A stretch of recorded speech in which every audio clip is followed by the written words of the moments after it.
வணக்கம். பயம் என்பது நாம் எல்லோருக்குள்ளும் ஒளிந்திருக்கும் வெளிவரத் துடிக்கும் ஒரு ஆற்றல்தான். இந்த ஆற்றல் வர ஹார்மோன் சுரப்பே காரணம். எப்பொழுதெல்லாம் இந்த ஹார்மோன் சுரக்கும்? இருட்டை நீங்கள் பார்த்து பயப்படும் பொழுது, தவறு செய்து கையும் களவுமாக மாட்டிக்கொள்ளும் பொழுது, இல்லையேல் தவறு செய்துவிட்டு மாட்டிக்கொள்வோமோ என்று எண்ணும் பொழுது, புதிதாக எதையாவது ஒன்றை முயற்சி செய்யும் பொழுது, சிலருக்கு காரணமே இல்லாமல் கூட பயம் வரும். மனநோய் உள்ளவர்களுக்கு இந்த பயத்தின் உச்சக்கட்டம் அது மரணமாக கூட இருக்கலாம். இதில் வேடிக்கை என்ன என்றால், நாம் அஞ்சு நடுங்கக்கூடிய விஷயம் என்று இந்த உலகத்தில் எதுவுமே இல்லை. நம்முடைய அறியாமைதான் இந்த அனைத்து பயத்திற்கும் காரணம். இந்த பயத்தை வைத்து நம்மை ஒருவரால் சுலபமாக அடிமையாக்கிவிட முடியும்.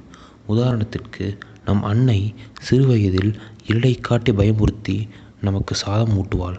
நாமும் பயத்தின் மிகுதியால் சாப்பிட்டு விடுவோம். இதே போலவே தான் பயத்தை வைத்து பிறரை அடிமைப்படுத்துவது மிகவும் சுலபம். சரி, இந்த பயத்தை எதிர்கொள்வது எப்படி? தேவையற்ற பயத்தை கடந்து செல்ல வழிகள் உண்டா என்று நீங்கள் கேட்டால், அதற்கு நிச்சயம் பாதை உண்டு. முதலாவது, பயத்தை எதிர்த்து.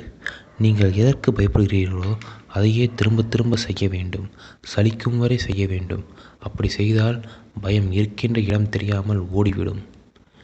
இரண்டாவது, சந்தேகப்படுவது. நீங்கள் சந்தேகப்படுங்கள், கேள்வி கேளுங்கள். அப்பொழுதுதான் ஞானம் பிறக்கும்.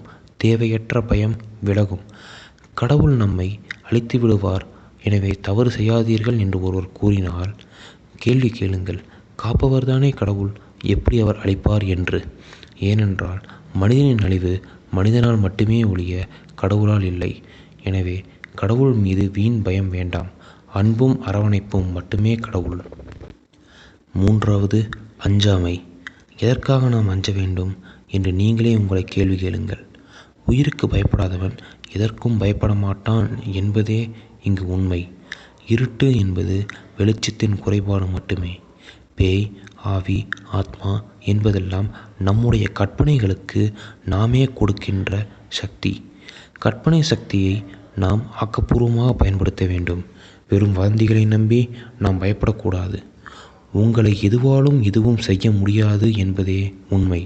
அதுவே இங்கு தைரியம். நான்காவது, செயல்வினை. நீங்கள் செய்யும் தப்புகளுக்கு நீங்கள்தான் பொறுப்பு. தாம் தவறு செய்துவிட்டோம் என்று நினைப்பவன் கண்டிப்பாக அதற்குரிய தண்டனையை அனுபவித்துத்தான் ஆக வேண்டும். அதில் எந்த மாற்று கருத்தும் இருக்கவே முடியாது.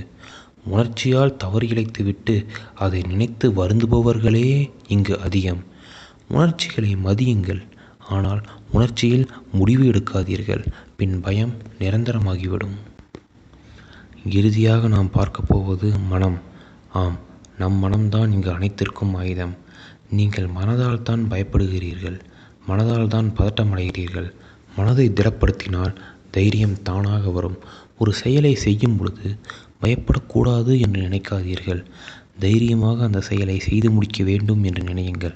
தைரியத்தை திரும்ப திரும்ப கூறி உங்கள் ஆழ்மனதில் அதை பதிய வையுங்கள். தைரியம் தானாக வரும். பயத்திற்கு உருவம் கொடுக்காதீர்கள். நீங்கள்தான் தைரியத்தின் உருவம் என்று எண்ணுங்கள். மனதின் இந்த எண்ண ஆற்றலே உங்கள் சக்தி. உங்கள் சக்தியே நீங்கள்தான். நீங்கள்தான் தைரியம். நன்றி. இந்த பதிப்பு உங்களுக்கு பிடித்திருந்தால் மேலும் பல பதிப்புகளை காண எங்கள் வெற்றி நமதே யூடியூப் சேனலை சப்ஸ்கிரைப் பண்ணவும்.